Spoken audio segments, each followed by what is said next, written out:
Can you tell me where you were born and where you grew up? So I was born in London actually, and then moved to Singapore for 4 years, and I only moved to Israel when I was 5.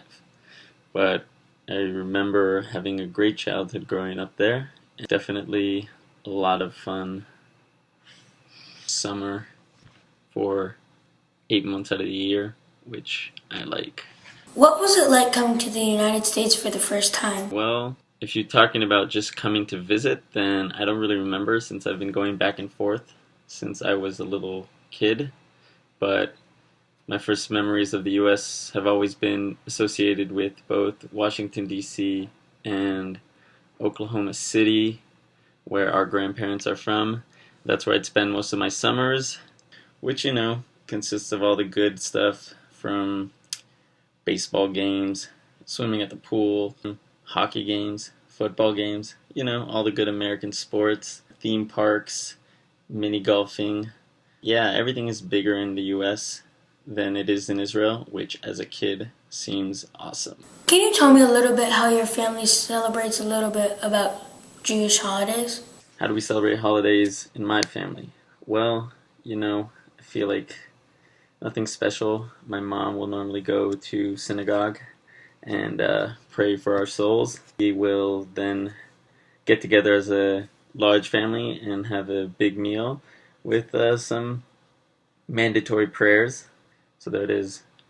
Mother prays, family eats, and that's how it works. How long were you in the Israeli army? What was your job in the Israeli army? I was in the military for 3 years. That's the mandatory amount of time every male has to serve in the IDF. It's 2 years for women. Okay.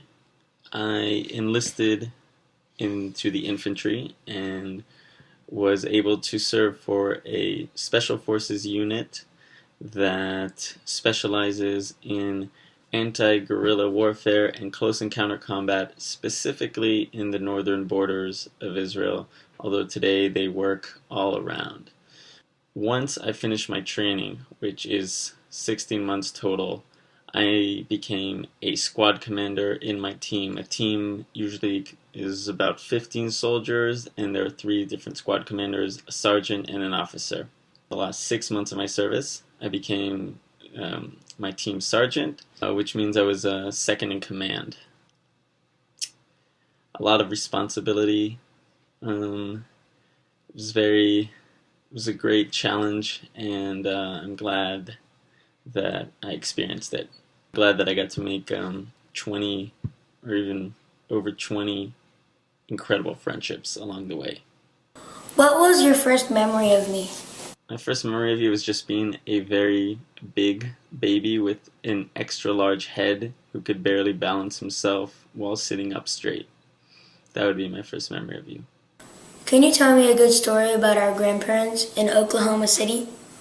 There are many good stories about our grandparents. One that stands out to me is a time where we went to a Mexican restaurant in Oklahoma City, and our grandpa, Zadie Bob, as we call him, just wanted more nachos and felt the need to speak in Spanish.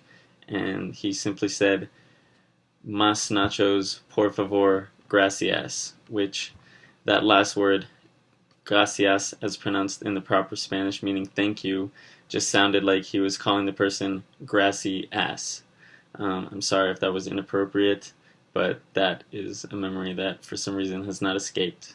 And I feel like represents a lot about our family and their Oklahoma roots. So there you have it.